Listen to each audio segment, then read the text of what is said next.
Hello everyone, मी वर्षा तुम्हा सर्वांचं smart recipe मराठीमध्ये स्वागत करते। आपण बघत आहोत गणेश चतुर्थी स्पेशल मोदक। याआधी आपण बघितले उकडीचे मोदक। आज आपण बघणार आहे पारंपरिक पद्धतीने तळणाचे मोदक, जे आमच्या खानदेशामध्ये पहिल्यापासून म्हणजे पूर्वीपासून पारंपरिक पद्धतीने करत आलेले। चला तर मग रेसिपी स्टार्ट करूया।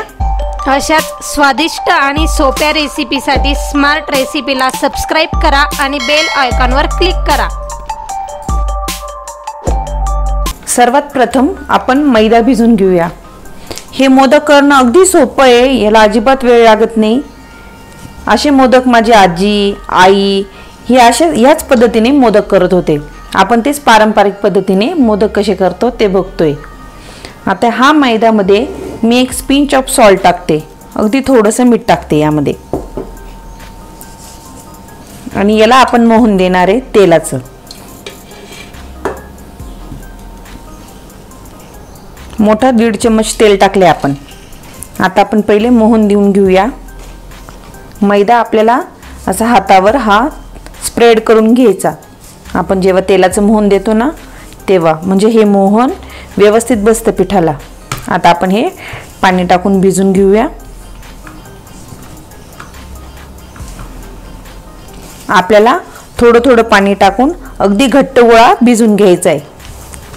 हा मैदा भिजून झालाय, अगदी मी घट्ट भिजून घेतलाय।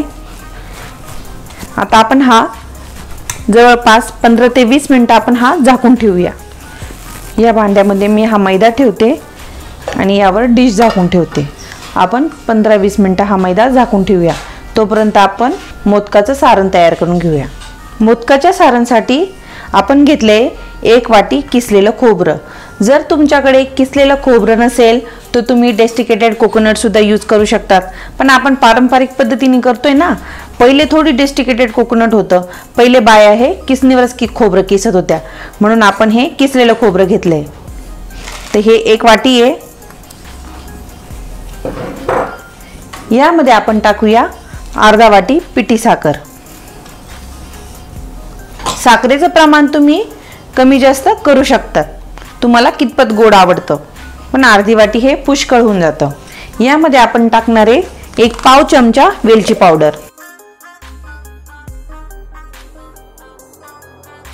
मी वेलची पावडर आधीच दळून ठेवलेली आहे, अशी मी बरणीमध्ये भरून ठेवलेली, कारण की मला ही नेहमी लागते। आपल्याला जेव्हा ही साखर दळायची असली ना त्यामध्येच थोडे वेलचीचे दाणे टाकून द्यायचे, म्हणजे ती साखरेसोबत मस्त ती दळली जाते। तर आपण हे सर्व मिश्रण मिक्स करून घेऊया। 15 ते 20 मिनिटं झाले। आता आपण हे पीठ एकदा परत मळून घेऊया। हे पीठ व्यवस्थित मळून घेतलंय परत एकदा। आता आपल्याला यापासून अशा छोट्या छोट्या लाट्या करून घ्यायच्या आहे, छोट्या छोट्या गोळ्या करून घ्यायच्या याच्या। या पद्धतीने मी अगदी छोट्या छोट्या करते, याच्याहून थोडी छोटी घेते, कारण की आपल्याला अगदी छोट्या छोट्या गोळ्या घ्यायच्या आहे। आपल्याला अगदी छोटी लाटी घ्यायची आहे, छोटी गोळी घ्यायची आपल्याला पिठाची मोदकच्या हिशोबाने। अशा छोट्या छोट्या सर्व मी करून घेते। पिठाच्या सर्व गोळी ही बनवून घेतली आहे।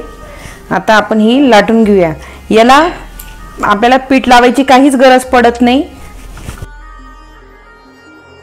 ते अजिबात चिटकणार नाही लाटताना पोळपाटवर। मी आता याची एक पारी लाटून घेते।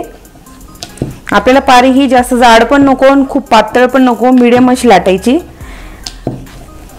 आपल्याला पिठाची गोळी ही केवढी घ्यायची, जेवढा छोटा आपल्याला मोदक बनवायचा आहे, छोटा मोठा जास्त मोठे तर काही करत नाही, मीडियम साईजच असते, त्या हिशोबाने आपल्याला गोळी घ्यायची आहे। आता ही लाटून झाली आहे, तुम्ही बघू शकता त्याची थिकनेस केवढी आहे। आता मी मोदक भरते। सर्व पाऱ्या लाटून झालेल्या आहे। आता मोदक कसा भरायचा आपण ते बघूया। तर ही पारी घेतली, यामध्ये आपल्याला टाकायचं हे मिश्रण। तर आपण ही पारी ह्या बोटांवर घेऊ, म्हणजे आपल्याला याचा पटकन असा फोल्ड करता येईल। त्यामध्ये आपल्याला हे बॅटर कितपत टाकायचं, असे हे बोट मी थोडेसे खोल केले, म्हणजे याच्यामध्ये व्यवस्थित बॅटर बसते। हे टाकलं, त्यानंतर सोपी पद्धत म्हणजे जी आहे ह्या पद्धतीने असे हे सगळे प्लेट्स घेत गेलो आणि हे दाबले, झाले। अगदी पटापट होणारे मोदक, हे अजिबात वेळ लागत नाही। जेव्हा आपण ह्या सर्व पाऱ्या करतो ना, मोदक भरायला अजिबातच वेळ लागत नाही. एक 5 मिनिटात सर्व मोदक भरून होतात. या पद्धतीने थोडा हातांचा असा आकार देत चालायचा, म्हणजे खालून हा गोल होतो आणि वरतून दाबत चालायचं, म्हणजे हे सारण बाहेर येणार नाही. आणखी दुसरी पद्धत ती म्हणजे ही पारी घेतली, हिला आहे ना बोटाच्या मदतीने अशी प्लेट्स घ्यायच्या. याच्या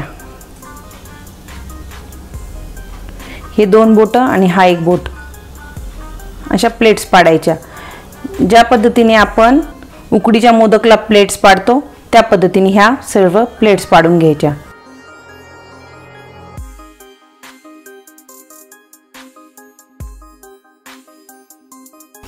ह्या सर्व प्लेट्स पाडून झाल्या. यामध्ये भरायचं आपल्याला हे मोदकाचं सारण.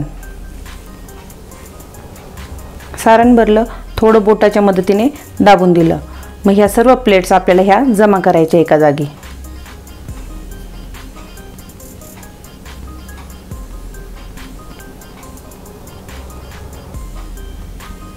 आणि यांना वरती हे दाबून घ्यायचे. हे जे टोकं आहे हे दाबून घ्यायचे, म्हणजे मोदक हा तळताना फुटणार नाही. या पद्धतीने सुद्धा आपण मोदक करू शकतो. आपण याच पद्धतीने आता सर्व मोदक भरून घेऊया. जे तुम्हाला सोयीस्कर वाटतील त्या पद्धतीने तुम्ही मोदक भरा.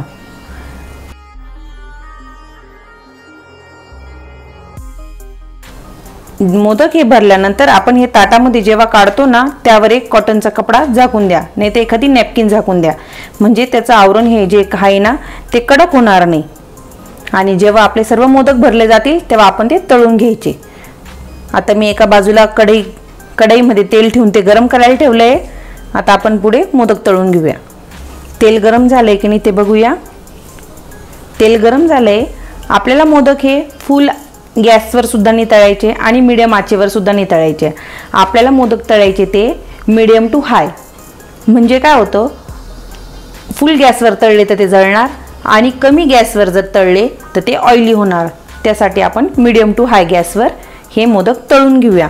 तेल गरम झालेले आहे. यामध्ये मी आता हे मोदक सोडते.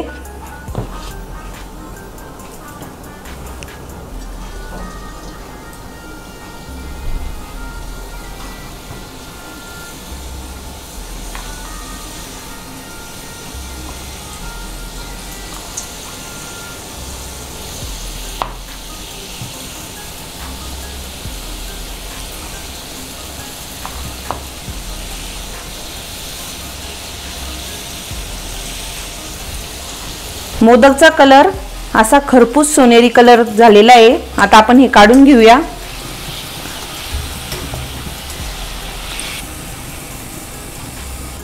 याच पद्धतीने मी आता दुसरी बॅच पण तळून घेते.